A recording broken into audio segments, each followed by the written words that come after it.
Baik, terima kasih untuk waktu dan kesempatan yang disediakan.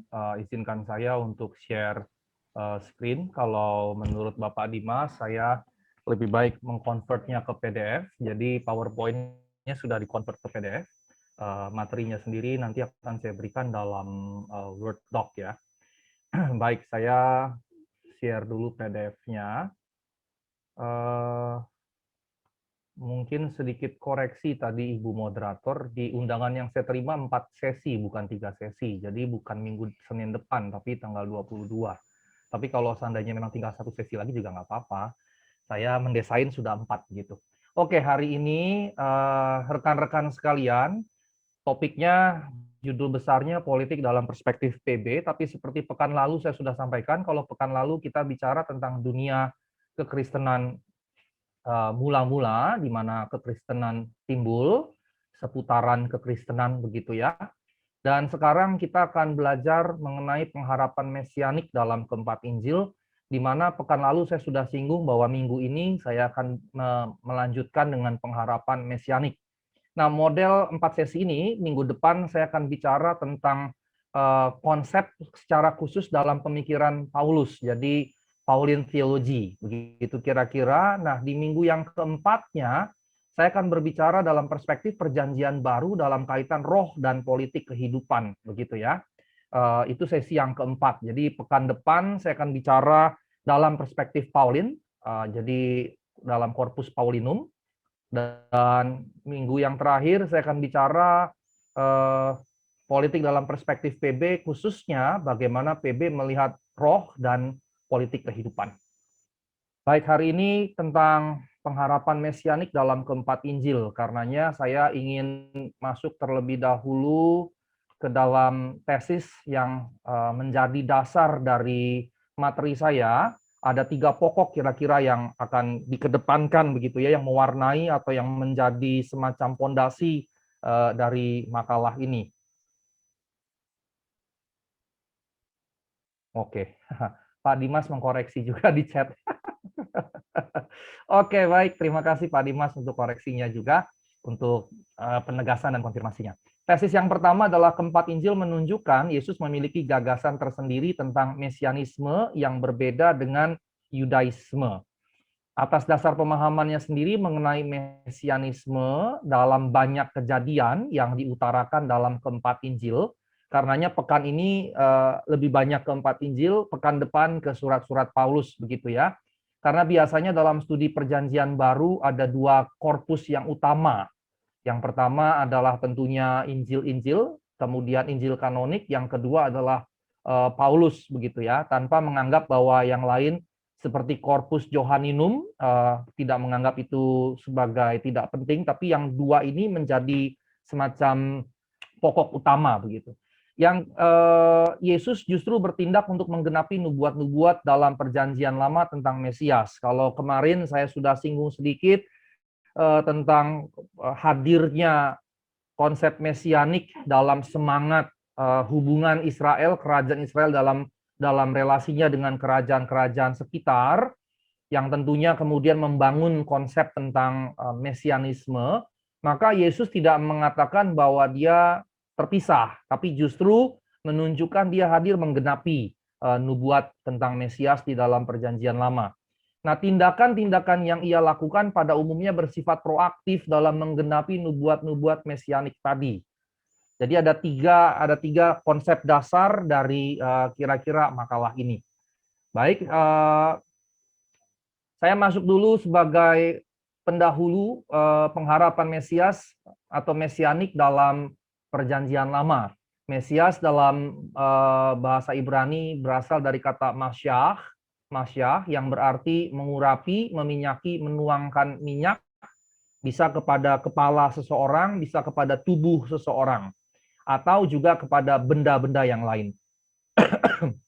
Nah, dalam semua varian, jadi varian yang beragam itu ya, kata urap, urapan, mengurapi, diurapi, muncul 130 kali dalam perjanjian lama di TBLAI. Tapi ini nggak ada hubungannya dengan makanan urap kita ya, nggak ada hubungannya sama sekali. Dalam perjanjian lama bahasa Ibrani, tanah, maka istilah Mesias ini tidak muncul dalam bentuk kata benda, tidak muncul dalam kata benda. Ini satu hal yang penting yang mesti kita camkan begitu ya, karena sebuah ide tidak hadir langsung utuh dalam keutuhan ide itu sejak awal, tetapi dia memasuki proses perkembangan pemahaman. Begitu juga konsep Mesias ini. Nah, istilah Mesias hanya muncul dalam Perjanjian Lama terjemahan Yunani. Jadi kalau di dalam Perjanjian Lama tanah, bahasa Ibrani, dia tidak muncul dalam bentuk kata benda, tetapi kata benda Mesias itu munculnya justru dalam terjemahan Yunani, Perjanjian Lama terjemahan Yunani, Septuaginta, yaitu Kristos. Dan di Perjanjian Lama, dan kita tahu ini terjemahkan oleh 70 rabi Yahudi. Ingat, minggu lalu saya sudah singgung Raja Ptolemeus tadi, ya, minggu lalu, yang begitu mencintai ilmu pengetahuan. Ketika Alexander the Great mati, tidak ada keturunan yang cukup dewasa menggantikannya, maka dia memilih Diadoko itu, ya, para jenderalnya, dan dibagi-bagilah kekaisaran Alexander Agung ini kepada jenderal-jenderalnya. Nah, Ptolemeus yang pertama itu menguasai Mesir. Jadi dia Firaun tapi berdarah Makedonia sebetulnya atau Yunani. Dan keturunannya kemudian begitu mencintai pendidikan sehingga semua buku dari dalam bahasa asing yang menurutnya berpengaruh dalam masyarakat-masyarakat yang dikuasainya, karena Palestina di sini jatuh dalam kekuasaannya pada saat itu, maka diterjemahkan oleh 70 rabi atas perintah Ptolemeus ini ke dalam bahasa Yunani. Nah, teman-teman, 70 atau ada yang bilang 72, ini adalah rabi-rabi. Ini adalah rabi-rabi. Sehingga dalam sebuah proses tafsir, kita tidak boleh mengabaikan peranan 72 nabi. Artinya ketika dalam tanah tidak ada kata Mesias dalam bentuk kata benda, tetapi ketika diterjemahkan oleh para rabi, maka penerjemahan selalu menyertakan penafsiran. Dalam penerjemahan selalu menyertakan penafsiran. Sehingga ketika dalam Perjanjian Lama bahasa Ibrani, bahasa asli tanah, tidak ada kata benda Mesias, diterjemahkan menjadi Kristos oleh 70-72 rabi tadi, berarti para rabi itu memahami bahwa ini adalah Mesias yang dimaksudkan. Dan karenanya mereka dengan sengaja menggunakan Kristos yang kata benda. Dan dari kata benda kemudian jadi sosok, kira-kira begitu. Nah, dalam Septuaginta, istilah Mesias yang diterjemahkan Kristos, begitu ya, Kristos yang berasal dari kata kerja Krio, ini punya arti kata yang sama dengan yang sebelumnya, yaitu Masyah. Ya, dalam bahasa Ibrani Masyah, padanannya Krio yang artinya mengurapi, meminyaki. Dengan kata lain, yang kita bisa juga pahami dari sini adalah bahwa tradisi mengurapi, meminyaki seseorang, menuangkan minyak, mengurapi seseorang dengan minyak, itu tidak eksklusif milik kebudayaan Yahudi. Dengan kata lain, kebudayaan sekitar, bahkan Romawi, Yunani Romawi, punya kebudayaan itu. Dari hadirnya padanan kata yang sama artinya. Krio artinya mengurapi, meminyaki, dan dari situ hadirlah kata benda Kristos, yang berarti Mesias. Begitu. Nah, kata urap muncul dalam Kejadian 31 ayat 13 terkait dengan pengurapan tugu. Tugu di sini jadi peringatan religius, dan dalam konteks ini tugu tersebut dibangun oleh Yakub di Betel. Jadi peringatan kepada Allah, dan Yakub menyebutnya sebagai rumah Allah. Makanya namanya jadi Bet-El. Bet-El, Bait-El, begitu ya, rumah Allah. Setelah dia mimpi, dan dalam mimpinya dia lihat ada tangga yang menuju surga. Nah, selain itu kata mengurapi setelah ditujukan pertama kali kepada tugu yang dibangun oleh Yakub untuk memperingati perjumpaannya dengan Allah lewat mimpi di tempat itu.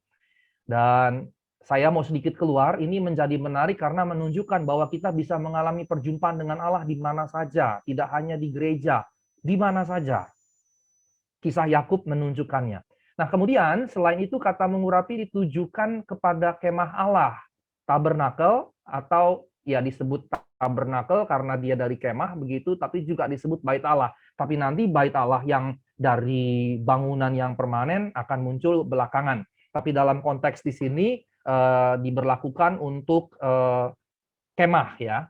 Nah, kemudian kepada Harun, jadi setelah tugu, kemudian kemah, kemudian kepada manusia. Jadi ada urutan kejadian yang artinya berarti pengurapan itu tidak diberikan hanya untuk manusia, tetapi juga untuk hal-hal yang lain. Dan ternyata ini menyimbolkan, melambangkan pengudusan. Pengudusan di sini bukan dalam pengertian suci, tak bercacat, tak bercela, dan seterusnya, tapi pengudusan di sini diartikan sebagai dikhususkan. Karena kata kudus, kadosh, itu artinya dikhususkan dari kepentingan umum jadi kepentingan tertentu, khusus. Dan dalam konteks ini tentunya kepada Yahweh. Nah, dalam konteks Harun dan para imam, maka mereka hanya untuk pelayanan kepada Allah di kemah suci, dan kemudian keturunan-keturunannya di bait Allah, dan juga kemudiannya di sinagoge-sinagoge. Di perjanjian baru, di keempat Injil, sinagoge-sinagoge sudah hadir cukup kuat. Dalam pelayanan Paulus pun di Kisah Rasul, Paulus seringkali menyusuri pesisir sungai yang cukup lebar yang biasanya ada sinagoge, karena jalur transportasi salah satunya utama adalah lewat sungai. Nah, kemudian selain itu ada pengurapan untuk raja. Samuel mengurapi baik Saul kemudian Daud untuk menjadi raja. Dan mulai dari teks ini, mulai dari kejadian inilah pengurapan berkaitan dengan penahbisan Raja Israel. Sebelumnya tidak, tetapi mulai di sini. Jadi memiliki nilai bukan sekedar kudus sakral, tapi juga memiliki nilai kepentingan politis, begitu. Seakan-akan dia tidak sah tanpa pengurapan itu. Dan kita tahu dalam konteks modern ada cukup banyak negara yang masih mempraktikkan ketika seorang kepala negara, kepala pemerintahan diteguhkan, ada seorang pemimpin agama yang mengesahkannya. Ya, jadi kebiasaan ini sudah lama sekali. Dan yang menjadi mengejutkan adalah setelah sekian katakanlah milenia begitu ya, setelah 2-3 milenia toh masih berlangsung sampai sekarang. Nah, Yesaya 45 ayat 1 memberikan sebuah kisah dan informasi yang menarik di mana Yehuda yang ada dalam pembuangan, bangsa Yehuda, diperbolehkan kembali ke Israel dan seizin Kores, Raja Persia. Dan kepada Raja Persia, Nabi Yesaya menyebut Kores ini sebagai orang yang diurapi oleh Allah. Padahal dia bukan orang Israel. Ini jadi menarik. Mengapa? Karena pengertian yang diurapi Allah itu kan korelatif dengan kemudiannya kata benda dan kemudiannya sosok Mesias tadi. Dengan kata lain, dalam perspektif Yesaya, Kores juga adalah Mesias, padahal bukan orang Yahudi. Kores jadi Mesias bagi bangsa Israel, padahal dia bukan bangsa Israel. Dan ini menjadi sesuatu yang penting sekali, yang hadir di dalam perjanjian lama, yang menjadi semacam pertarungan pemikiran teologis antara inklusivitas dengan eksklusivitas. Antara inklusivitas dan eksklusivitas. Dan kita tahu bahwa kedua ide ini dibiarkan hadir dalam perjanjian lama. Dan ini menjadi memikat begitu, sehingga kita tidak bisa pro pada eksklusivitas, karena ada aspek inklusivitas di dalamnya, kira-kira begitu. Nah, dalam konteks ini istilah yang diurapi Allah disematkan kepada Kores, paralel sebagai hamba Allah, sebagai gembala Allah. Maka melihat konteksnya yang dimaksud adalah bahwa mereka digunakan Allah untuk menggenapi tujuan-tujuannya, tujuan-tujuan Allah atas umat Israel, atas umatnya. Kita jadi paham dan kita mengerti mengapa demikian, karena yang bercerita adalah perjanjian lama, tentunya bangsa Israel, para pemimpin agama Israel. Sehingga tentunya di sini dalam konteks umat Israel. Nah, 1 Samuel 16 ayat 13, akibat diurapi dengan minyak oleh Samuel, Daud kemudian dikuasai oleh Roh Tuhan. Dan baru di teks inilah urapan minyak dikaitkan dengan Roh Tuhan. Tadi saya berkata bahwa sebuah konsep tidak hadir sejak awal dalam kelengkapan pemahamannya. Ini yang disebut sebetulnya dengan perkembangan diakronik. Dan gagasan tentang Mesias pun mengalami perkembangan diakronik yang luar biasa. Menurut saya, kalau teman-teman tadi perhatikan dari awal prosesnya, mulai dari diterapkan kepada raja, kemudian sekarang mulai dikaitkan dengan dikuasai oleh Roh Tuhan. Dengan kata lain, mulai teks ini, urapan juga adalah urapan Roh Kudus. Nah, Nabi Yesaya menyatakan bahwa kehadiran orang yang diurapi Tuhan adalah karena Roh Allah ada padanya. Dan kemudian Yesaya 61 ayat 1 bernubuat bahwa akan ada sosok yang diurapi oleh Allah akan ada sosok yang diurapi oleh Roh Allah, berarti Mesias, begitu. Jadi Yesaya bernubuat ke depan akan ada sosok yang diurapi Allah, sosok Mesias, yang akan membawa pembebasan di masa yang akan datang. Nah, tentang sosok pembebas yang diurapi, karena tadi mulai Yesaya 61 tadi, Mesias kemudian dikaitkan dengan konsep pembebasan, maka sosok pembebas yang diurapi ini dalam perjalanan sejarahnya berkembang lagi pemahamannya, dan orang-orang Yahudi memahami bahwa Allah akan mengutus orang yang diurapi, yaitu atau sama dengan Mesias, untuk menjadi pembebas bagi bangsa Israel, dan ia haruslah keturunan Daud. Minggu yang lalu, kalau rekan-rekan memperhatikan, saya menjelaskan bahwa ketika dinasti Hasmonea berkuasa dari Makabeus gitu ya, yang generasi pertama dan seterusnya, orang-orang Yahudi tidak menganggap mereka adalah Mesias. Mengapa? Karena mereka bukan keturunan Daud, bukan keturunan Yehuda. Mereka orang-orang Lewi. Sehingga tidak dianggap bahwa ini adalah Mesias, sekalipun dinasti Hasmonea membangun kejayaan dalam periode 1,5 abad itu, yang lebih luas kejayaannya, kekuasaannya dibandingkan zaman bahkan Salomo. Sehingga sebetulnya ada aspek, oh ini Mesias yang dijanjikan karena mengembalikan kejayaan bagi bangsa Israel. Tetapi ternyata kemudian bukan orang keturunan Yehuda dan terutama bukan keturunan Daud, sehingga mereka masih menantikan yang akan datang. Nah, pembebas yang diurapi atau Mesias dalam perjanjian lama lebih dipahami secara politis. Pembebas ini politis. Seperti kalau dalam konteks Indonesia kita punya dalam kisah-kisah legenda masa lalu kita, Ratu Adil misalnya begitu ya. Nah, pembebas di sini dipahami dalam perjanjian lama, dalam perkembangan beruntunnya karena keturunan Daud dan itu raja begitu, maka dipahami secara politis, yaitu membebaskan bangsa Israel dari kekuasaan bangsa-bangsa lain dan kembali berjaya pada masa Daud dan Salomo. Ini jadi semacam konsep dasar tentang Mesias dalam Yudaisme. Nah, karenanya saya masuk dalam perjanjian baru. Tadi perjanjian lama adalah pengantar untuk menjelaskan konsep apa yang kemudian berkembang sampai pada titik Yesus datang ke dunia.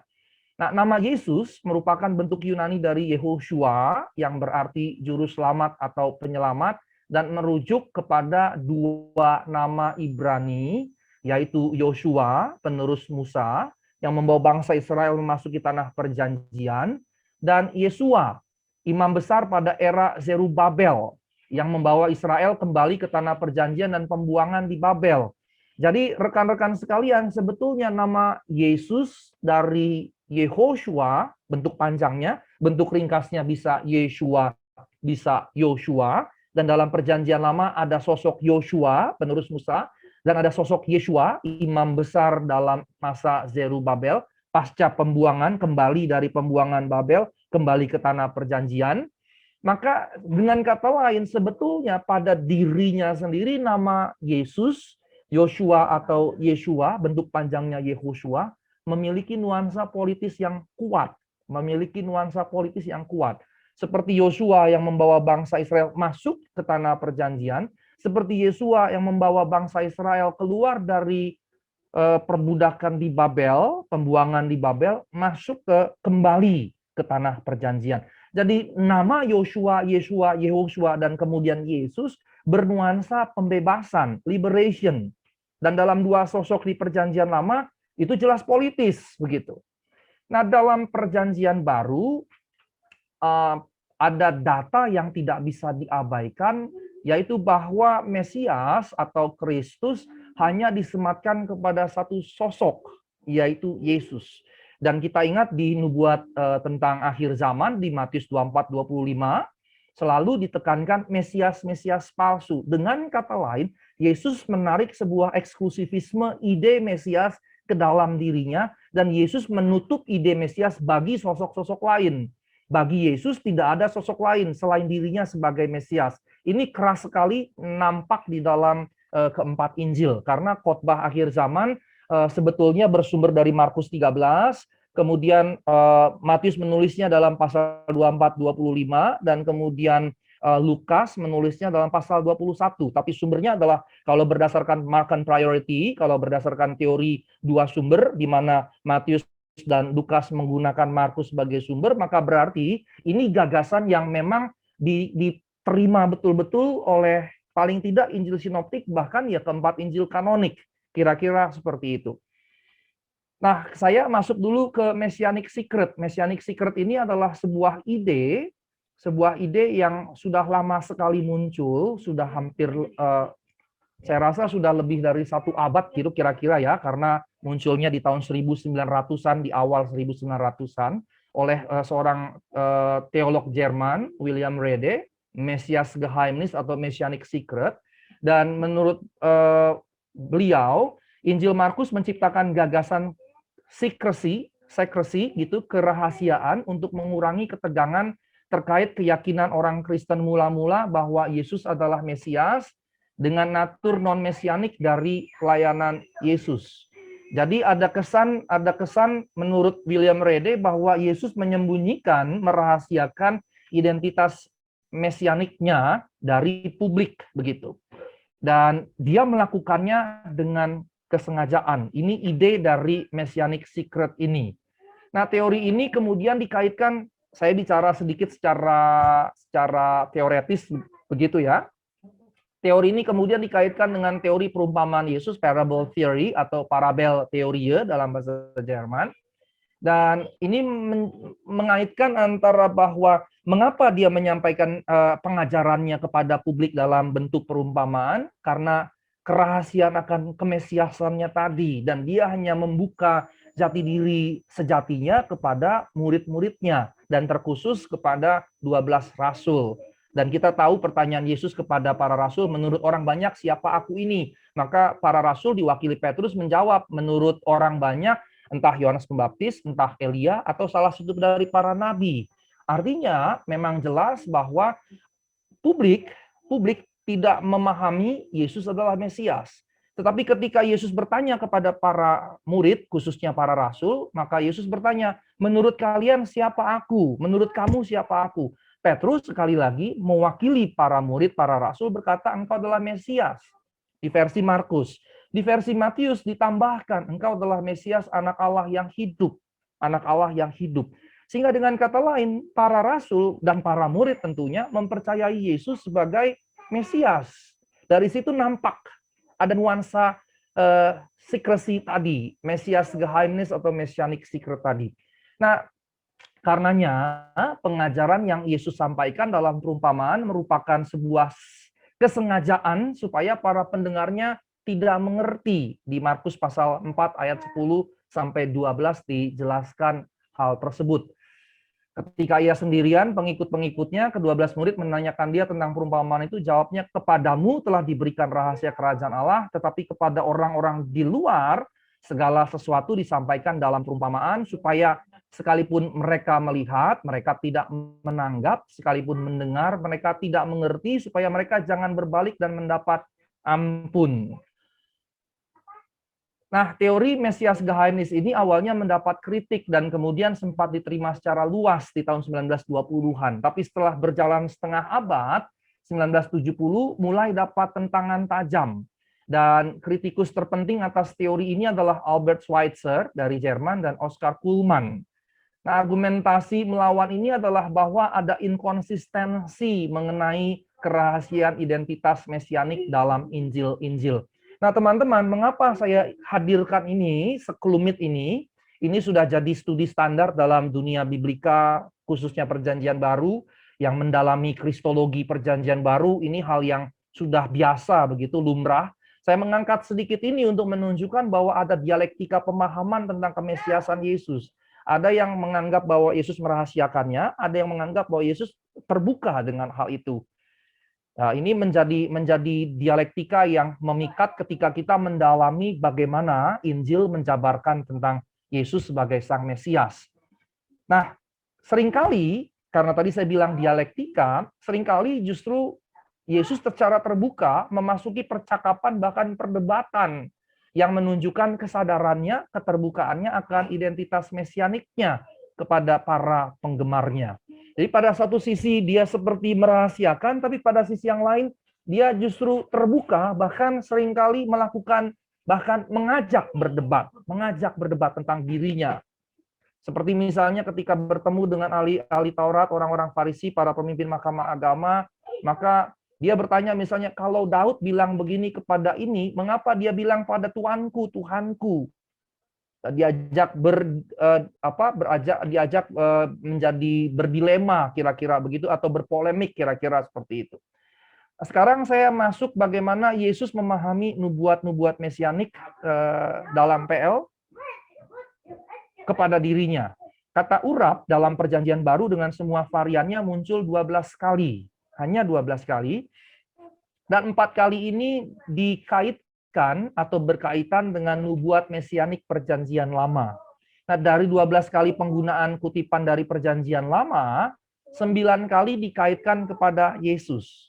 Ini menunjukkan apa yang sebelumnya saya katakan eksklusivitas tadi. Ada nuansa eksklusif dalam penggunaan Mesias kepada Yesus. Dan kemudian juga ada kaitan yang cukup kuat merujuk pada Perjanjian Lama. Sehingga kita bisa katakan bahwa Perjanjian Baru melihat nubuat-nubuat dalam Perjanjian Lama tentang Mesias digenapi dalam diri Yesus. Jadi Yesus sendiri melihat begitu, yang otomatis Perjanjian Baru mengikuti pemahaman Yesus, melihatnya juga demikian. Nah, karenanya Mesias yang dimaksud di sini bukan sekedar berarti yang diurapi, melainkan seorang pembebas. Nah, Markus, Matius mengutip nubuat-nubuat Perjanjian Lama, menggunakannya untuk meneguhkan Yesus yang adalah Mesias yang dinubuatkan Perjanjian Lama. Juga cukup banyak di Lukas ketika merujuk pada Markus, kira-kira seperti itu. Ada bagian yang juga Yesus kutip sendiri mengenai nubuat Perjanjian Lama tentang Mesias dan menegaskan dirinya adalah Mesias yang dinubuatkan.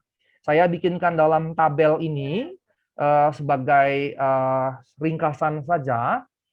Misalnya di Markus 9 ayat 12-13, Maleakhi 3 ayat 5, kedatangan Elia pada zaman akhir, kemudian Mazmur 118 tentang batu penjuru, Yesus merujuk pada dirinya, sementara Mazmur memahami itu adalah Israel. Kemudian sengsara hamba Yahweh, kalau baca tafsir PL dari orang-orang Yahudi, maka Perjanjian Lama memahami bahwa itu bisa Nabi Yesaya, para nabi, atau bisa the remnants of Israel, sisa-sisa Israel. Tetapi Yesus memahami itu adalah dirinya. Perjanjian Lama tidak memahami Ebed Yahweh sebagai nubuat tentang Mesias, tapi bagi Yesus itu adalah nubuat tentang Mesias. Mengapa Perjanjian Lama tidak memahami Ebed Yahweh sebagai nubuat tentang Mesias? Karena digambarkan di situ Mesiasnya mati sengsara, mati konyol begitu. Sementara konsep Mesias yang ada dalam Perjanjian Lama secara umum yang dipahami oleh orang-orang Yahudi adalah Mesias politik yang gilang gemilang, yang menang gilang gemilang, seperti itu. Dan juga ada beberapa lagi yang lain yang sebetulnya merujuk pada Perjanjian Lama, kemudian dipahami sebagai nubuat tentang Yesus, bahkan oleh Yesus sendiri. Misalnya gembala yang dipukul dan domba-domba yang tercerai-berai di Zakaria 13 ayat 7, itu dipahami oleh Yesus sebagai bernubuat tentang dirinya. Yang membedakannya adalah di Zakaria gembalanya dipukul dan mati, sementara di Matius gembalanya dipukul dan mati, tapi kemudian bangkit. Itu yang membedakannya. Sehingga ada rujukan terhadap Perjanjian Lama, tapi ada penambahan dari diri Yesus sendiri atas nubuat Zakaria tersebut. Nah, melihat fakta bahwa Yesus sendiri memahami bahwa dirinya merupakan penggenapan nubuat mesianik dalam Perjanjian Lama, maka kita bisa simpulkan bahwa apa yang Perjanjian Baru pahami tentang Yesus yang menggenapi nubuat mesianik Perjanjian Lama berasal dari dirinya sendiri. Jadi dalam studi biblika Perjanjian Baru itu ada yang disebut sebagai historical Jesus, ada yang disebut kemudian Christ of Faith begitu.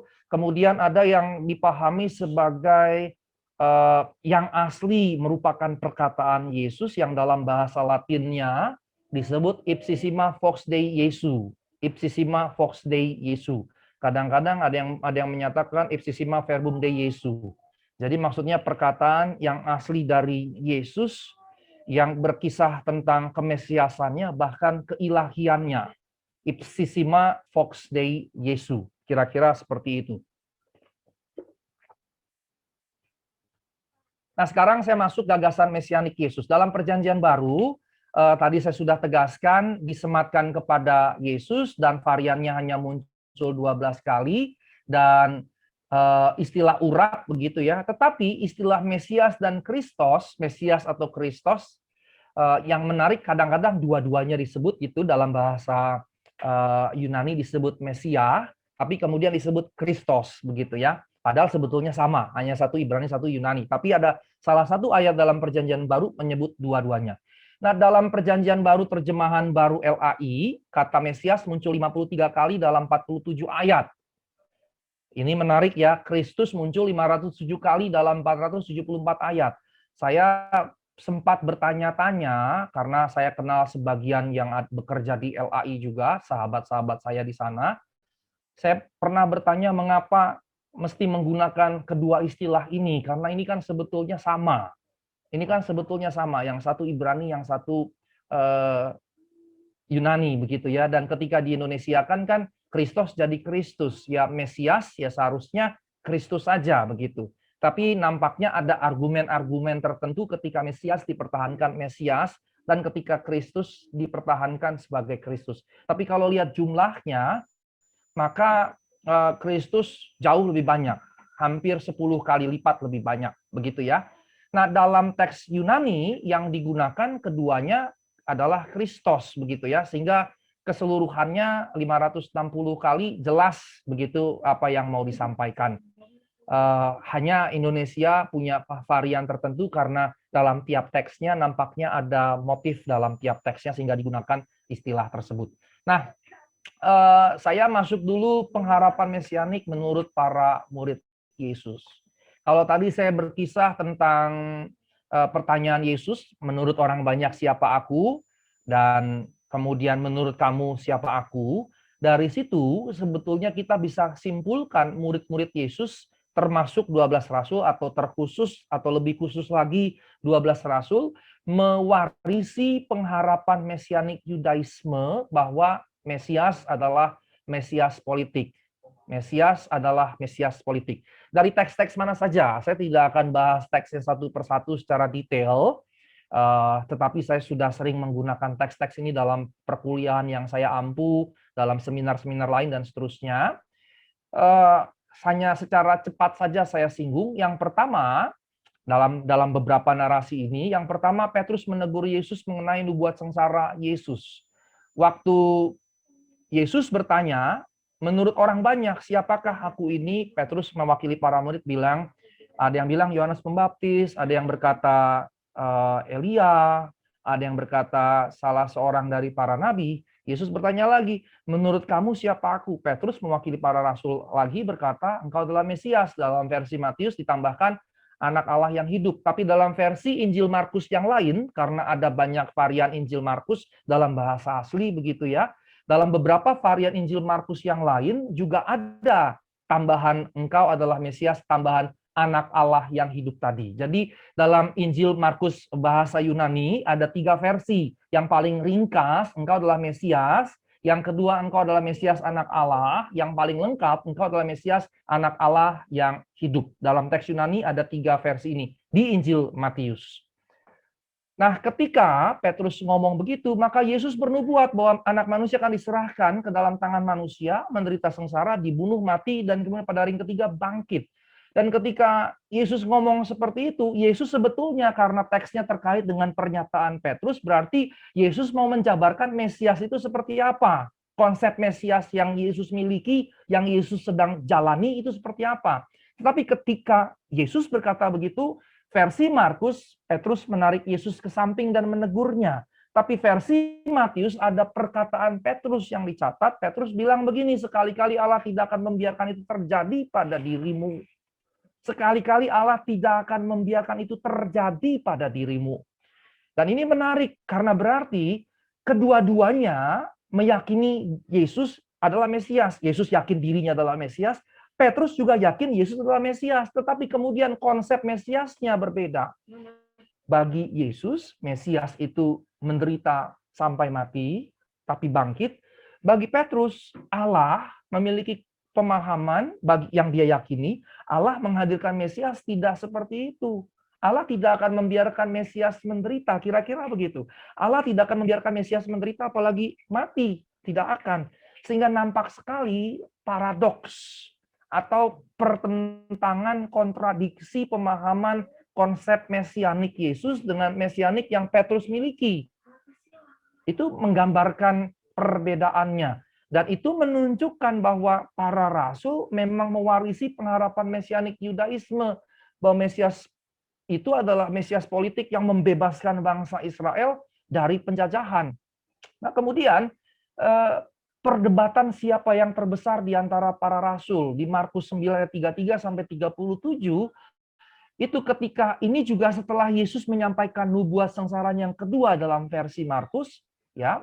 Jadi Passion Oracle begitu ya, atau Passion Prophecy. Dan ini yang kedua setelah Passion Prophecy tadi yang Petrus menegur Yesus itu yang pertama. Nah, setelah Passion Prophecy yang kedua, mereka malah berdebat siapa yang terbesar di antara mereka. Mengapa mereka berdebat siapa yang terbesar di antara mereka?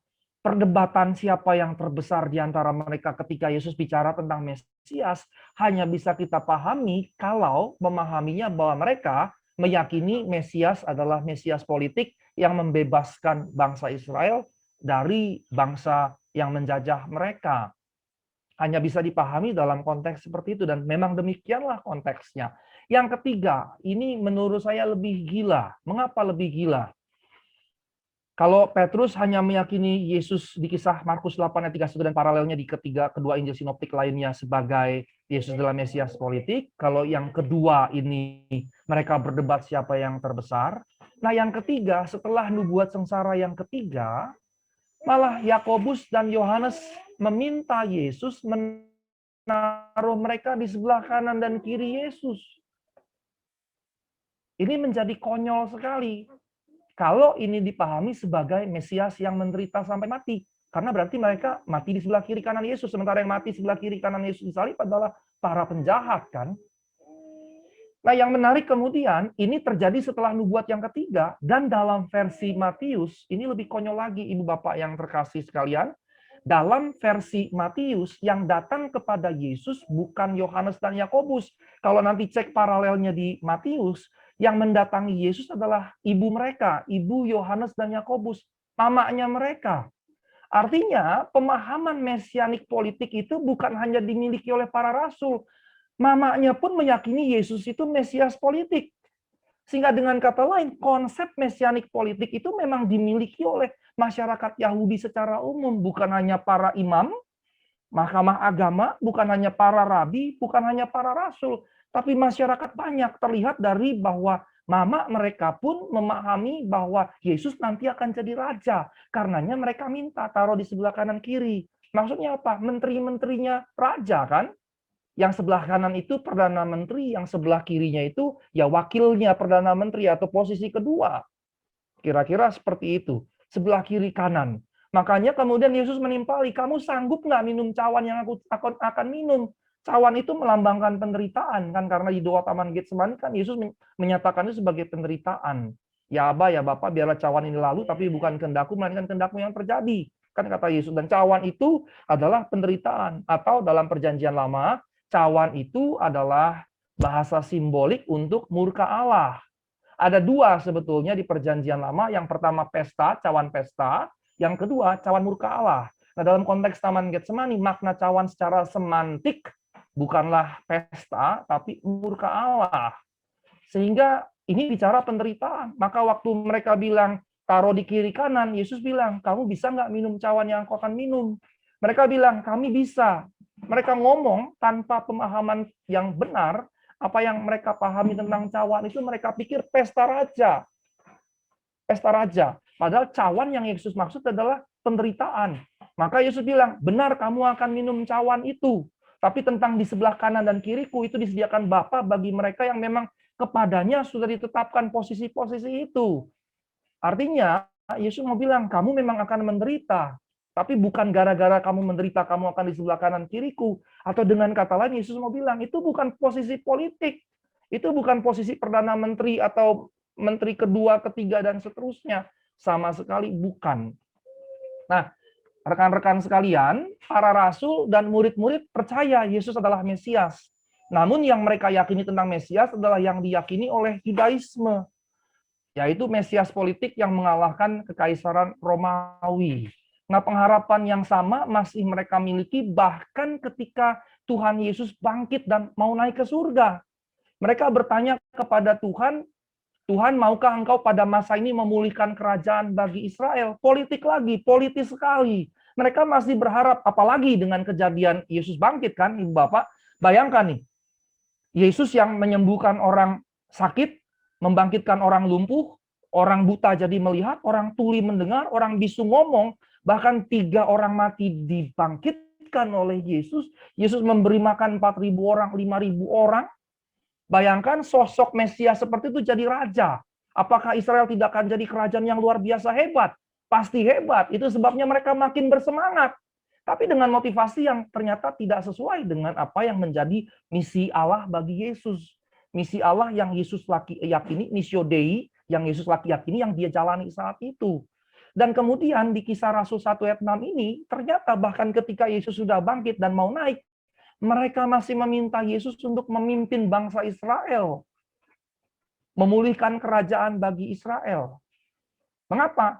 Karena lebih lagi, bayangkan, dia mati, dia bangkit. Bayangkan kalau orang yang dari mati bangkit memimpin bangsa Israel, apakah tidak akan membuat bangsa Israel jadi bangsa yang sangat besar? Yang jadi sangat besar. Ternyata tidak demikian. Yesus bilang, kamu tidak tahu waktunya ketika kuasa Allah turun. Nanti kuasa Allah akan turun dan seterusnya, dan kamu akan jadi saksiku di Yerusalem, Yudea, Samaria, sampai ke ujung bumi. Nah, rekan-rekan sekalian, saya akan masuk kepada bagian yang berikutnya, pokok gagasan mesianik menurut Yesus sendiri. Pertama, Yesus sendiri mengakui bahwa dirinya adalah Mesias. Dia tidak pernah ragu menyatakan hal itu. Dalam banyak kejadian, dalam banyak narasi, dia dengan tegas menyatakan dirinya adalah Mesias. Dan nampak misalnya dalam kisah Yohanes Pembaptis, ya, waktu dia di penjara, sebelum mati, sebelum dipenggal, begitu, para murid yang mana Yohanes sudah mulai lelah dengan perjuangannya, sudah di penjara, dan kematian menantinya, dia mengutus para murid untuk bertanya, engkaukah itu atau kami akan mesti menunggu yang lain? Maka Tuhan kemudian mengutip perjanjian lama, nubuat tentang Mesias. Dan berbahagialah mereka yang tidak menjadi kecewa, kata Tuhan Yesus. Secara tidak langsung dia menyatakan dialah itu. Dan kemudian juga dalam nubuat tentang akhir zaman di Matius 24-25 tentang Mesias palsu.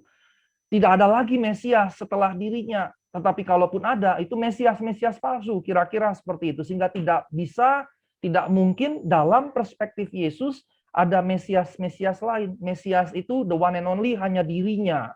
Itu yang ada dalam perspektif Yesus. Yang kedua, para murid mengakui Yesus adalah Kristus yang saya jelaskan panjang lebar tadi. Dan Petrus mengaku dengan tegas sekali di Markus 8 ayat 29, kali ini saya kutipkan bahasa Yunaninya, dia berkata, Su e ho Christos. Su e ho Christos. You are the Messiah. You are the Christ. Engkau adalah Mesias. Dan versi Matius tadi saya sudah jelaskan bahwa ada tambahan. Su e ho Christos ho huios tu teu tu sontos. Engkau adalah Kristus, anak Allah yang hidup itu. Nah, yang ketiga, Yohanes Pembaptis mengakui bahwa dirinya bukanlah Mesias. Di Yohanes 3 ayat 28 dengan tegas sekali dinyatakan dia bukan Mesias itu, tapi dia bersaksi tentang Mesias tersebut. Nah, keempat adalah dalam pemahaman Yesus sendiri, Mesias adalah anak manusia dan adalah anak Allah. Dan kalau membaca keseluruhan 4 Injil, maka jelas sekali ini sebetulnya adalah 3 istilah dari perspektif yang berbeda-beda, tapi merujuk pada hal yang sama. Jadi, Mesias, anak manusia, anak Allah, itu sebetulnya 3 istilah yang sebetulnya sinonim, tetapi dalam pendekatan yang berbeda-beda. Anak manusia itu sebetulnya sama dengan anak Allah, tetapi dalam perspektif kerendahan hati Yesus. Ketika dia menyebut dirinya sendiri, dia menyebut dirinya anak manusia. Tetapi kemudian para murid, para rasul mengatribusinya sebagai anak Allah. Dan dalam konteks keselamatan, dia adalah Mesias. Sehingga tiga-tiganya sebetulnya ada dalam pemahaman secara sinonim dari perspektif yang berbeda-beda.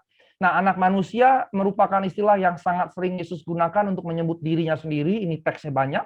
Saya tidak usah bacakan, tapi ada di sini. Nanti dalam makalahnya juga akan tercantum tentunya. Kemudian istilah anak Allah digunakan oleh PB untuk merujuk Yesus dalam kaitan dengan Bapa atau dalam konteks konsep Trinitarian, Allah Tritunggal.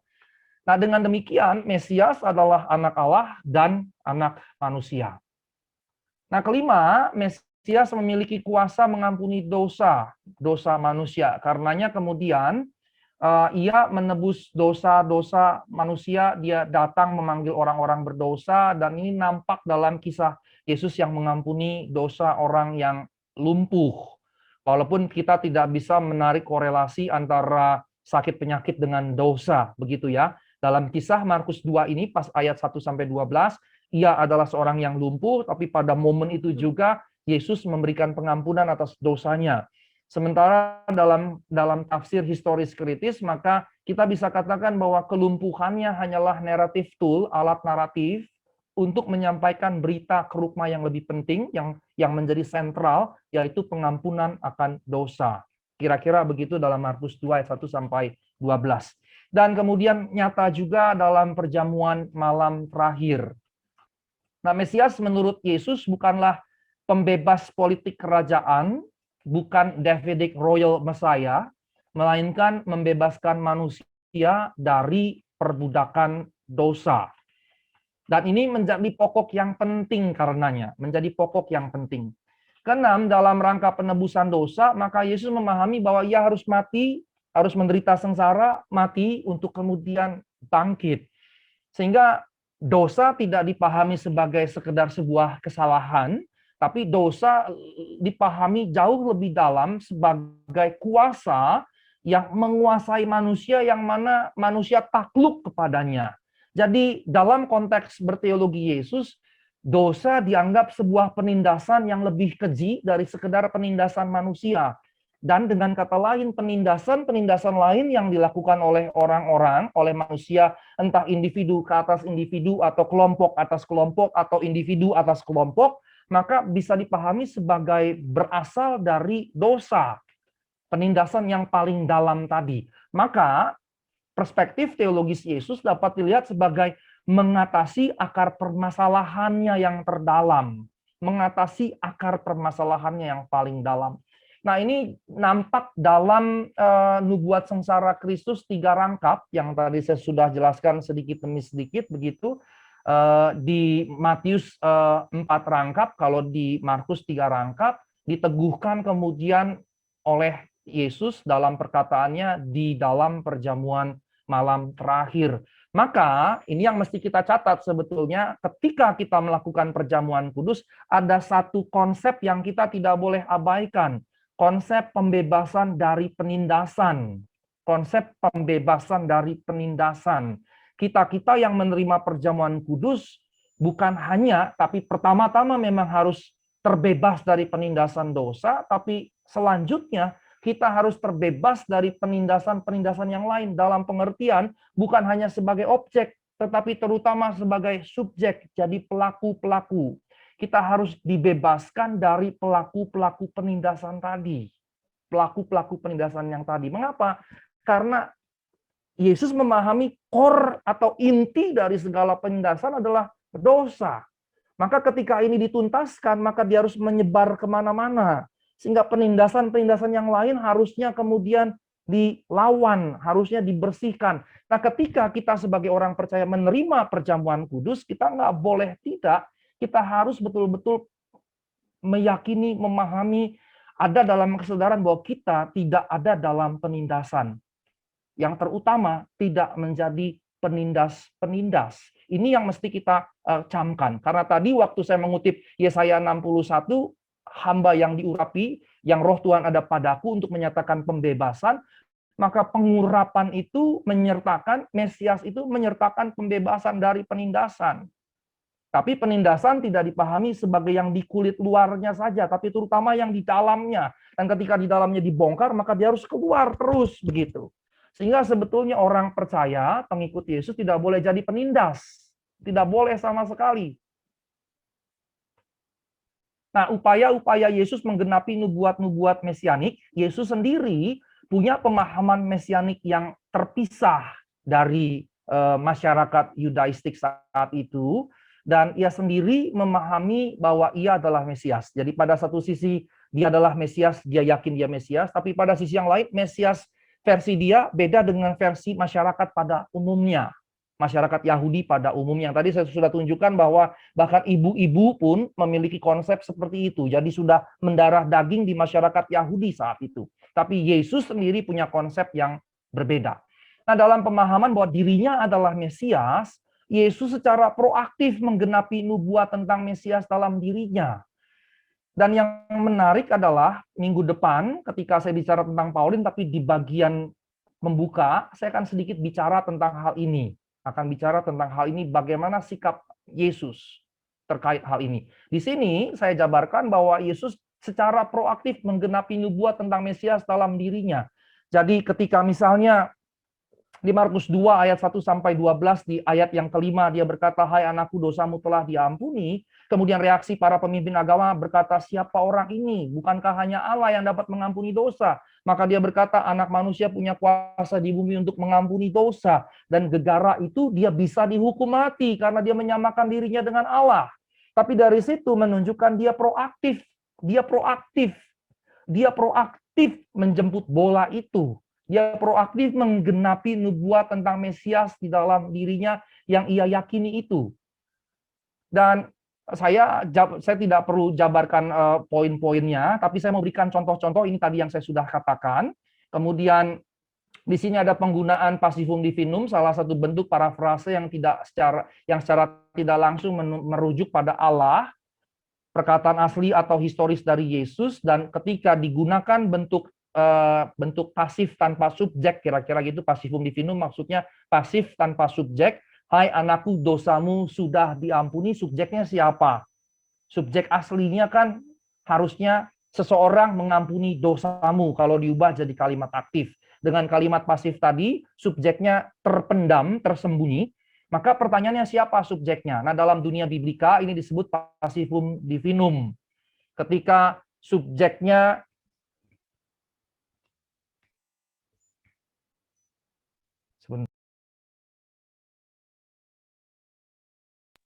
Baik, saya lanjutkan. Passivum divinum berarti ketika subjeknya tersembunyi atau disembunyikan. Dan dalam kajian biblis berarti subjeknya itu bukan satu, tetapi kompleks. Dalam teks ini subjeknya berarti Allah dan Yesus. Allah dan Yesus. Dan Yesus dibedakan dengan Allah karena memang kemudiannya tegas sekali bahwa kalau bicara Allah berarti Bapa. Kalau bicara Allah berarti Bapa, sehingga dengan kata lain Bapa dan Yesus di situ. Nah, makna penggunaan passivum divinum di ayat 5 dan 9, Yesus menyampaikan pengampunan, memberikan pengampunan. Yang memberikan adalah Bapa dan Yesus, Allah dan Yesus, Bapa dan Anak. Nah, karenanya respons ahli-ahli Taurat, Yesus menyamakan diri dengan Allah, sahih, sehingga tuntutan hukuman mati atas pernyataan Yesus itu sah diberlakukan karena sah menyamakan dirinya dengan Allah, dan ini sah secara hukum untuk dihukum mati. Dari sini terlihat bahwa dia menjemput bola, dia proaktif. Nah, Yesus mampu menyembuhkan dan memang menyembuhkan orang lumpuh sesuai kebutuhan itu, namun Yesus menyatakan lebih dari itu. Ia bukan hanya menyembuhkan orang lumpuh itu, tetapi bahkan mengampuni orang-orang, mengampuni dosa-dosa orang lumpuh tadi. Ia bisa saja tidak melakukan itu kalau ia ingin menghindari konflik dengan ahli-ahli Taurat, tapi dia malah menyatakannya. Kalau dia mau menghindari, cari aman, dia bisa menghindar. Tapi dia tidak. Kita bisa saja mungkin berkata, Pak Pendeta, ini provokatif. Bisa saja kita pahami sebagai provokatif begitu. Dia memprovokasi. Dia menjemput kematiannya, dan dengan demikian, kalau saya tidak sebut provokasi, dalam tafsir saya lebih menyukai menggunakan proaktif begitu ya. Tapi kalau ada yang mengatakan Pak Sigor ini provokasi, ya bisa saja dipahami sebagai provokasi. Tapi yang jelas dia proaktif begitu. Dia tidak diam, dia tidak menanti, menunggu bola, tapi dia menjemput bola untuk menggenapi nubuat tentang Mesias atas dirinya. Nah, di Markus 3 ayat 1 sampai 6, di Matius ini ada kisah di mana Yesus menyembuhkan di hari Sabat. Di ayat 2, orang-orang Farisi mengamat-amati apakah Yesus melanggar hari Sabat supaya mereka bisa cari kesalahan dan menghukum Yesus. Nah, kata mengamat-amati paratereo yang berasal dari kata para dan tereo, sekeliling dekat, mengawasi dengan ketat cermat, ini berarti menunjukkan mereka mengawasi dengan cermat tanpa henti sekeliling. Jadi betul-betul mengawasi dengan sungguh-sungguh, dengan cermat, dengan teliti. Dan kemudian kata dapat menyalahkan merupakan terjemahan dari kategoreo. Kategoreo, dari situ muncul kata kategori. Kategoreo di sini berarti menuduh. Menuduh di depan pengadilan. Mereka sedang mencari di mana nih yang memenuhi syarat kesalahan Yesus untuk menemukan dasar guna menghukum Yesus.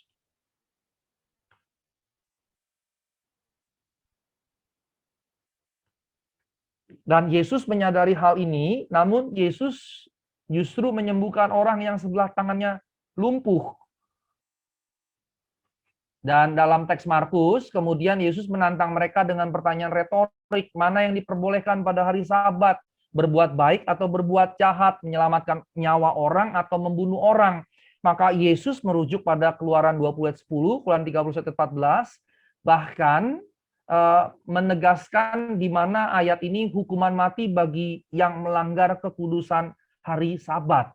Maka Yesus seperti mau membawa semacam diskusi ulang tentang kekudusan hari Sabat itu. Apakah kekudusan hari Sabat menyertakan di dalamnya tidak boleh berbuat baik, tidak boleh menyelamatkan nyawa. Seperti itu.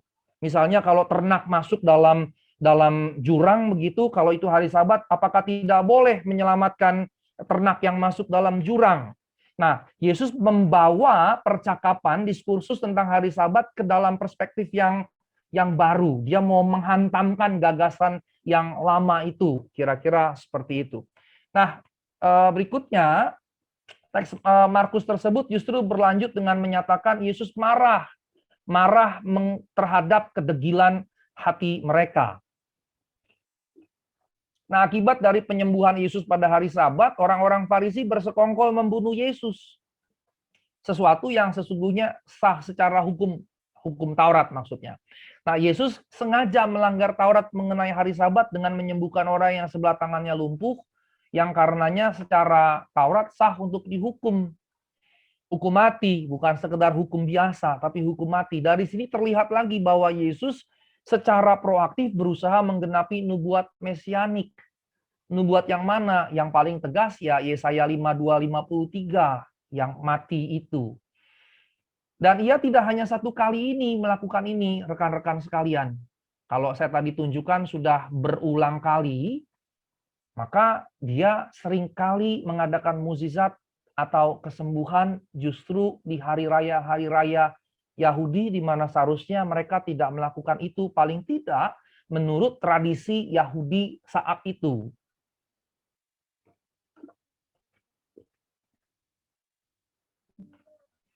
Ini dalam konteks menghujat Roh Kudus, Markus 3:22-30. Ahli-ahli Taurat datang dari Yerusalem. Dan kalau dikatakan dalam teks Alkitab turun dari Yerusalem, datang dari Yerusalem, ini maksudnya bukan sekedar kota, tapi ini sebetulnya bicara mewakili mahkamah agama, Sunedrion atau Sanhedrin di Yerusalem. Nah, mereka menuduh Yesus kerasukan Beelzebul.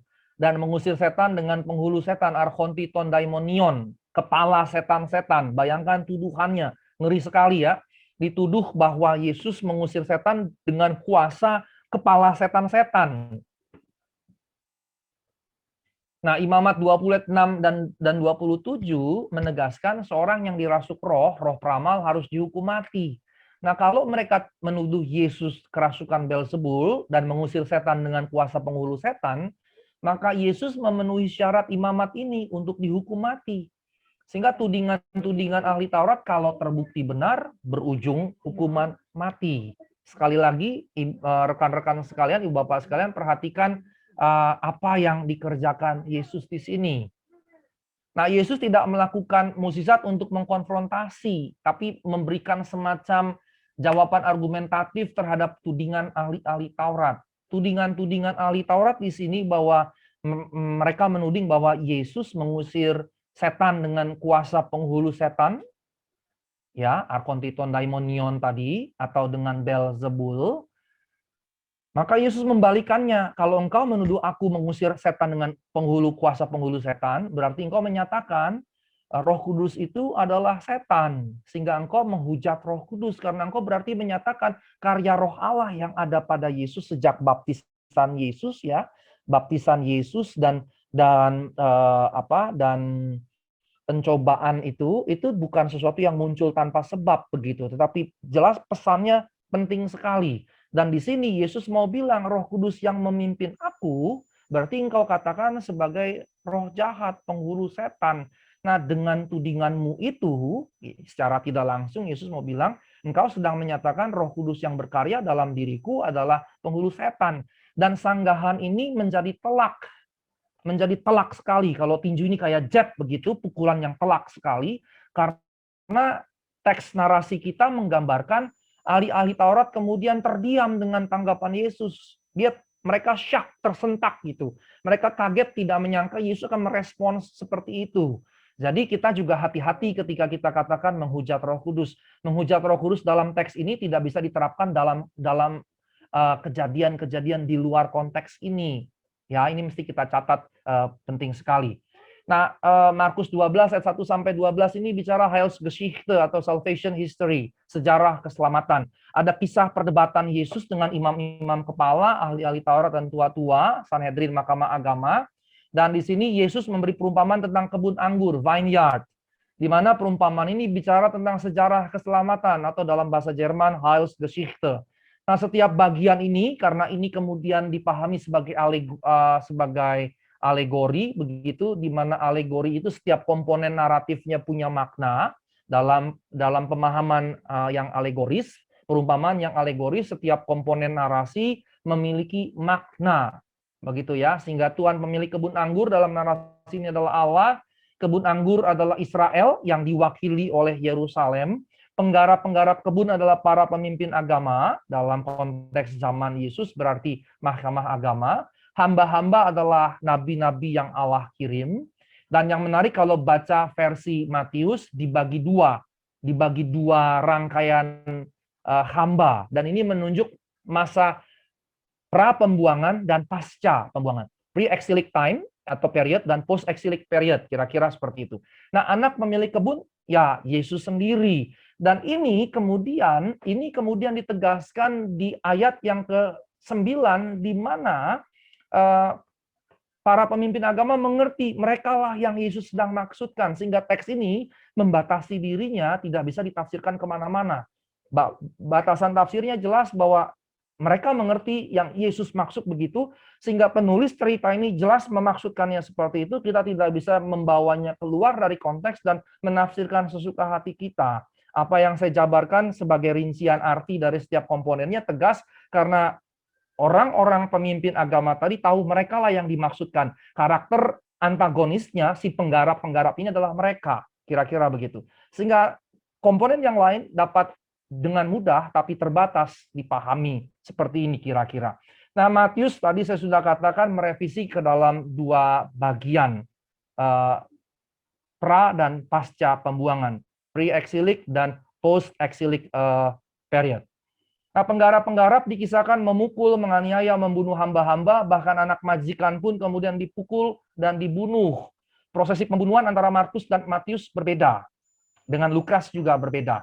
Dan kalau baca kisahnya, maka ini bernubuat tentang pembunuhan, penyalipan Yesus. Dan perkataan Yesus menyulut amarah mereka karena mereka mengerti yang mereka maksud, yang Yesus maksud adalah mereka. Di Markus 12 ayat 12 ditegaskan di situ, dan karenanya mereka hendak menangkap Yesus.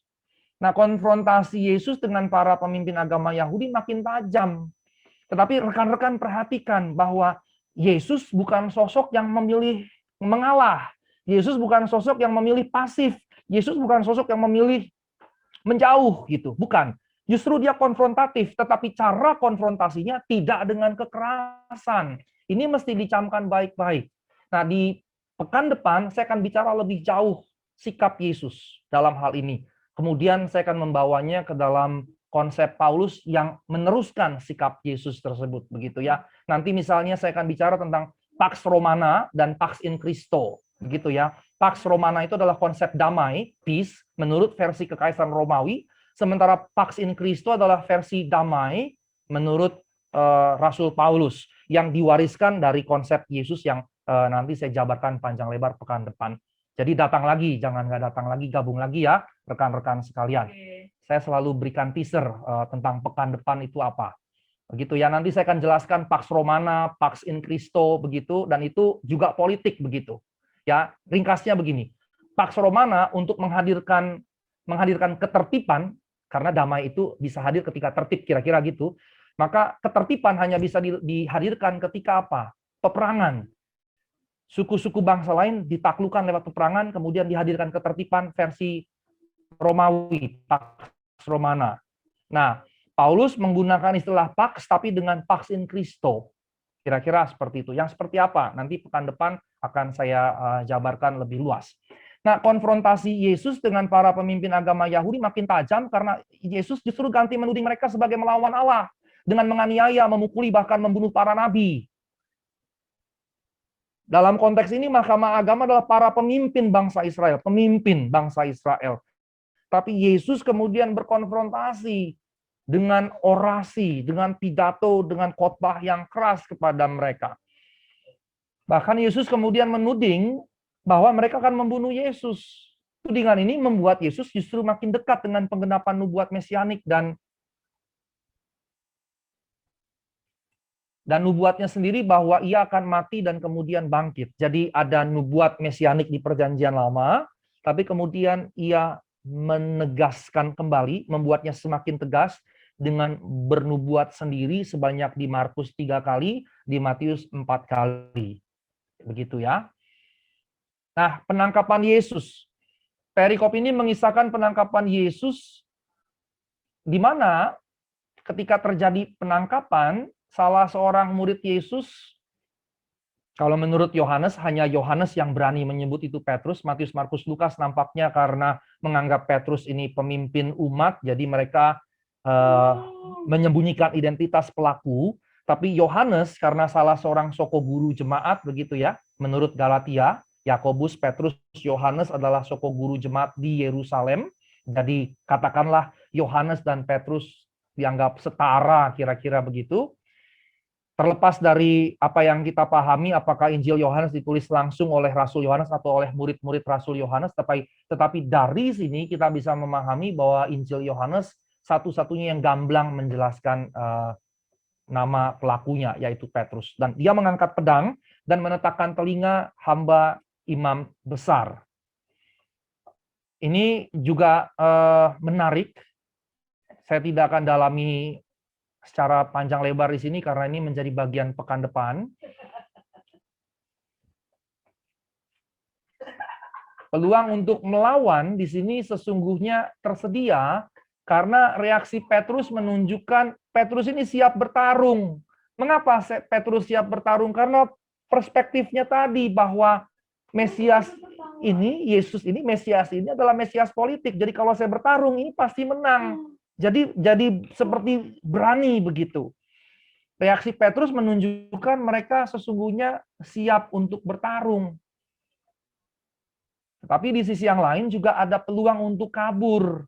Mengingat lokasi yang tersedia, itu Taman Getsemani di atas Bukit Zaitun di malam hari yang bahkan saat itu saja sudah relatif abandoned begitu ya, ditinggalkan. Karena Yesus bisa keluar masuk di situ dan itu jadi tempat kesukaan Yesus untuk berinteraksi dengan para murid. Begitu. Seperti di Markus 13 setelah dari bait Allah dia bernubuat tentang kehancuran bait Allah begitu, terus dia naik ke atas bukit itu, kemudian dia lihat ke bait Allah dan kemudian dia menjelaskan rangkaian-rangkaian begitu kepada para murid. Taman Getsemani di atas Bukit Zaitun jadi tempat kesukaan Tuhan untuk berdoa, untuk berinteraksi secara privat dengan para muridnya dan lain-lain. Bahkan ada kalanya kalau menurut teks-teks Injil bermalam di situ. Nah, di sini Yesus tidak memilih bertarung ataupun melarikan diri. Yesus dia tidak memilih bertarung, tapi dia juga tidak memilih melarikan diri. Dia memilih menghadapi situasi itu dengan membiarkan dirinya ditangkap, bahkan menantang mereka karena mereka terlihat ragu-ragu. Di teks Yohanes bahkan Yesus bertanya, siapa yang kalian cari? Karena yang mendatangi Yesus adalah mercenaries, tentara bayaran begitu, didampingi oleh prajurit dari bait Allah begitu. Kalau Yohanes lebih gamblang itu mercenaries gitu ya, orang-orang sewaan begitu. Kalau bahasa kita sekarang mercenaries begitu. Karenanya mereka tidak kenal Yesus. Maka ketika Yesus tanya, siapa yang kau cari? Yesus. Maka Yesus bilang, akulah dia. Maka waktu Yesus ngomong begitu, mereka mundur dan terjatuh. Bisa dipahami secara psikologis normal, mereka kaget gitu, kok ada orang yang mau ditangkap berani begitu, sehingga keterkejutan mereka secara psikologis membuat mereka terjatuh. Bisa dari aspek itu, bisa juga secara adikodrati, ada otoritas Yesus yang membuat mereka seperti itu. Ada dua sikap begitu ya, dua-duanya menurut saya bisa diterima secara tafsir begitu. Saya cenderung justru menerima kedua-duanya sebagai masuk akal, tapi tidak menegaskan hanya ini yang mungkin, kira-kira seperti itu. Nah, kemudian Tuhan bilang, siapa yang kau mau tangkap? Kalau memang ini aku, maka mereka baru kemudian bangun dan menahan Yesus begitu. Nah, dia ditangkap dengan kesadaran, bukan karena ketakutan, bukan dalam ketakutan karena berbuat jahat dan seterusnya, tapi justru dia ditangkap dengan kesadaran memang ini jalan yang harus dia tempuh. Dan ini bagian dari perlawanan sebetulnya, tetapi perlawanan yang tidak memilih untuk bertarung dan tidak memilih untuk melarikan diri. Yang saya sebut sebagai the third way. Sekali lagi, minggu depan saya akan jabarkan panjang lebar. Ya, jadi jangan lupa datang minggu depan ya. Saya ngulang-ngulangin teasernya nih. Begitu ya. Nah, Yesus sadar sekali orang dia beri diri untuk ditangkap oleh para penguasa saat itu. Begitu ya, dan kita bisa saja menganggap ini penguasa yang zolim, kira-kira begitu ya. Ini pemimpin-pemimpin yang zolim begitu. Dan yang repotnya adalah pemimpin dalam masyarakat ini yang berkelindan dengan politik, dengan agama. Dan ini kan ngeri sekali kan ketika kepemimpinan ada semacam lirik-melirik gitu ya, ada perselingkuhan antara kekuasaan politik dengan kekuasaan agama, kan jadinya seperti ini begitu ya. Dan kita mengertilah dalam konteks kita bernegara juga ini seringkali terjadi begitu ya. Ya, jadi seperti ada lirik-melirik, ada seperti perselingkuhan begitu. Tapi di sini Yesus sadar dan dia memberi diri. Dan ini yang saya sebut, saya ulangi lagi, the third way, atau kalau bahasa Jermannya der dritte Weg, cara yang ketiga. Tidak memilih bertarung, tapi juga tidak memilih melarikan diri. Nah, anak manusia di sebelah kanan, ini waktu Yesus dihakimi. Saya sebentar lagi akan selesai, tinggal beberapa slide lagi. Nanti setelah itu kita masuk diskusi. Ibu Bapak yang teman-teman sekalian punya pertanyaan, boleh saja saya pikir langsung taruh di kolom chat. Nanti moderator bisa memandu kita dalam diskusi. Izinkan saya sekitar 5 menitan lagi supaya kita kita punya waktu cukup untuk diskusi. Di teks ini, Yesus sedang dalam penghakiman di hadapan imam besar Kayafas. Nah, ketika imam besar kemudian meminta tanggapan Yesus, ada banyak tudingan, kalau kata Injil saksi-saksi palsu dihadirkan, tapi saksi-saksi tadi saling bertentangan begitu, dan kita jadi wajar juga paham kalau zaman dulu ada yang menghadirkan saksi-saksi palsu, perilaku 2000 tahun yang lalu ini sebetulnya tidak boleh lagi kita lakukan dalam konteks modern begitu ya. Ini prinsip begitu ya. Jadi kalau ada di sini di antara kita misalnya yang terjun dalam dunia hukum, ini prinsip tidak boleh menghadirkan saksi-saksi yang didesain, saksi-saksi yang sudah diatur sedemikian rupa kesaksian-kesaksiannya. Pada zaman itu saja kesaksian palsu bisa membuat seseorang dihukum, bahkan dihukum mati. Kira-kira begitu. Nah, di sini saksi-saksi palsu bahkan dikatakan saling bertentangan kesaksiannya satu dengan yang lain, sehingga tidak ada dasar sama sekali, jangankan menghukum mati Yesus, menghukum pun tidak ada. Maka kemudian imam besar ini meminta tanggapan Yesus atas tudingan bahwa Yesus mengklaim dirinya adalah Mesias. Maka misalnya pertanyaan imam besar itu, engkaukah Mesias itu? Engkaukah Mesias dari Allah itu? Engkaukah Mesias anak Allah itu? Maka yang menarik lagi di sini, Yesus sebetulnya kalau mau aman, dan saya rasa kebanyakan kita kalau dalam kondisi terjepit, kita akan memilih aman, jalan aman, cari aman kan? Gitu ya. Kalau kita dalam situasi terjepit atau gimana, kita bisa cari aman begitu, ya. Tapi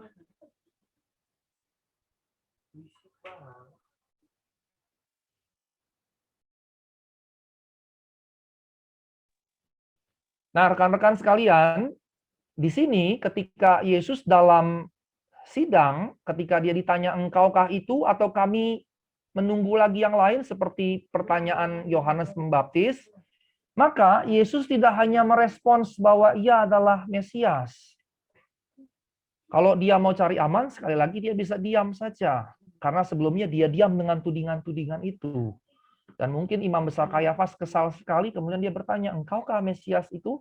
Maka Yesus tidak hanya merespons bahwa ia adalah Mesias. Yesus kalau hanya menyatakan dirinya Mesias, dia bisa selamat dari situ. Karena apa? Karena para pemimpin agama Yahudi bisa saja memahami bahwa Yesus memahami dirinya sebagai Mesias politik. Sebelum Yesus sudah ada keluarga Makabe kan? Keluarga Makabe yang dalam Deuterokanonika ada kitab Makabenya, yang tadi saya sudah katakan dan minggu lalu saya jelaskan panjang lebar, menghasilkan dinasti Hasmonea yang sangat jaya, 1,5 abad kira-kira, begitu, bahkan lebih luas kekuasaannya dibandingkan pada zaman kejayaan Salomo, begitu. Sebelumnya sudah ada, tapi Makabe kemudian kalah karena diserbu habis tahun 63 sebelum Masehi, diserbu begitu ya, dihancurkan sebagiannya, karenanya kemudian Bait Allah sebagian hancur, direnovasi oleh Herodes sehingga disebut Bait Allah Herodes, gitu ya. Saya ingin mengulang-ulang supaya kita ingat karena ini sejarah awal keagamaan kita begitu. Nah, kalau seandainya Yesus bilang dia adalah Mesias, dia masih mungkin selamat karena sebelumnya ada Makabe begitu, ya. Setelah Yesus juga ada begitu. Tetapi Yesus tidak menginginkan itu. Dia tidak ingin hanya sampai di situ. Itu sebabnya kemudian Yesus melanjutkannya dengan berkata, "Akulah Dia. Dan kamu akan melihat Anak Manusia duduk di sebelah kanan Yang Maha Kuasa, dan akan datang di tengah-tengah awan-awan di langit." Dan rekan-rekan, jawaban Yesus ini mengutip gagasan Anak Manusia dalam Daniel 7:13-14. Danielic Son of Man, di mana Daniel mendapatkan penglihatan ada seorang seperti anak manusia yang naik di atas awan-awan, naik ke surga, bertemu dengan sang lanjut usianya dalam bahasa Indonesia. Ancient of Ages kalau Inggrisnya begitu ya. Dan sosok anak manusia dalam kitab Daniel jelas bukan dalam pengertian anak manusia biasa, karena secara sintaksis Anak manusia berarti ya manusia biasa. Tapi secara semantik dalam kitab Daniel, anak manusia di sini bukan manusia biasa, tetapi sosok ilahi, karena dialah satu-satunya yang bisa kemudian naik ke surga, berjumpa dengan sang lanjut usia atau Allah. Dan dalam teks-teks perjanjian baru, anak manusia juga walaupun secara sintaksis berarti manusia biasa, tapi secara semantik artinya bukan lagi manusia biasa, tapi dalam konteks Danielic Son of Man tadi, yang kemudian dipahami oleh Yesus sendiri sebagai Mesias, yang sinonim dengan anak Allah. Nah, dengan menyatakan nanti akan melihat anak manusia, kamu nanti akan melihat anak manusia duduk di sebelah kanan yang maha kuasa, ini bicara keilahiannya, dan kemudian datang di tengah-tengah awan-awan di langit, ini bicara Danielic. Jadi Yesus mau menegaskan aspek keilahiannya di sini. Nah, kemudian bagi imam besar, pernyataan ini sama saja dengan menyatakan dirinya sama dengan Allah, dan itu penghujatan kepada Allah, blasphemy, begitu ya. Dan karena dinyatakan di dalam sidang pengadilan, seperti dalam pengadilan zaman sekarang, setiap pernyataan di dalam sidang adalah alat bukti yang sah, dicatat sebagai alat bukti yang sah, sehingga saksi palsu, saksi dusta dianggap sebuah pelanggaran pidana yang juga bisa membuat seseorang dihukum pidana. Makanya waktu Yesus menyatakan seperti itu, karena disampaikan di dalam sidang, maka menjadi sah dan layak dihukum mati, dan kemudian karenanya mereka memutuskan untuk menghukum mati Yesus. Jadi secara tidak langsung sebetulnya kita bisa katakan Yesus dihukum mati secara sah menurut Taurat Musa. Karena Yesus sendiri yang menjemput bola, yang berinisiatif untuk mewujudkan hal itu, yang saya sebut sebagai tindakan proaktif Yesus. Dan tindakan proaktif Yesus ini untuk menggenapi nubuat mesianik dalam perjanjian lama maupun nubuat-nubuatnya sendiri. Dan dia menghadapi hukuman mati seperti yang ia yakini harus ia jalani, dan secara proaktif menggapai dan mencapainya. Nah, saya tiba pada kesimpulan, segala proaktivitas Yesus tadi berbasis pada gagasannya tentang Mesias, yang berbeda dengan gagasan Yudaisme, gagasan Mesianisme Yudaisme, begitu ya. Dan ini adalah daftar-daftarnya yang saya tidak perlu jelaskan panjang lebar karena tadi saya sudah jabarkan. Maka proaktivitas Yesus tersebut berbasis pada gagasan dan pemahaman Yesus akan Mesias. Gagasannya bisa disimpulkan, pertama, Mesias adalah anak Allah dan Mesias harus menderita sampai mati.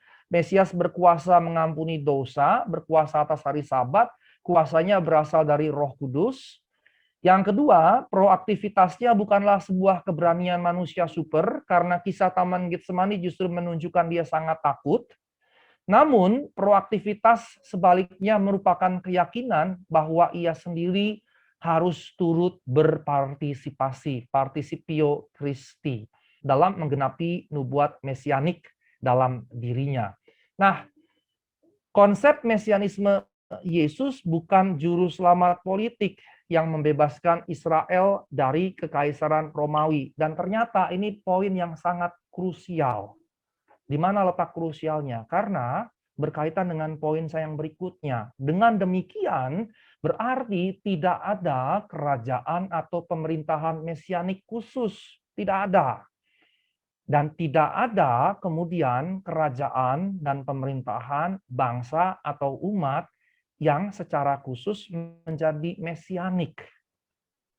Setiap kerajaan pemerintahan dapat bersifat mesianik ataupun satanik.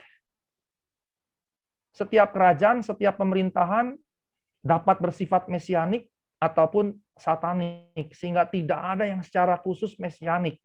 Kira-kira seperti itu. Dan karenanya dari semua teks yang tadi sudah kita pelajari, para pengikut Yesus harus mengupayakan kerajaan pemerintahan, bukan kerajaan pemerintahan mesianik khusus, tetapi kerajaan pemerintahan yang bersifat mesianik.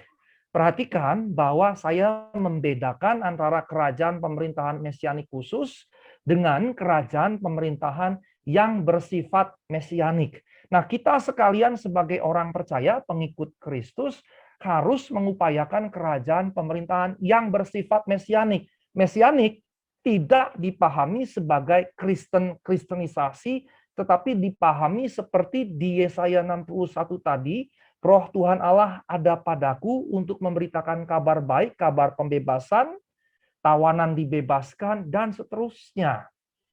Sehingga dengan kata lain, para pengikut Yesus harus mengupayakan kerajaan pemerintahan yang bersifat mesianik dalam pemahaman Mesias yang membebaskan orang, yang membawa orang keluar dari penindasan, yang tidak menjadi penindas, yang membebaskan kaum yang tertindas, dan yang menjadi pembebas dari segala ragam bentuk penindasan tersebut. Terima kasih telah menyimak dengan penuh perhatian. Saya serahkan kembali kepada moderator. Terima kasih Pak Pendeta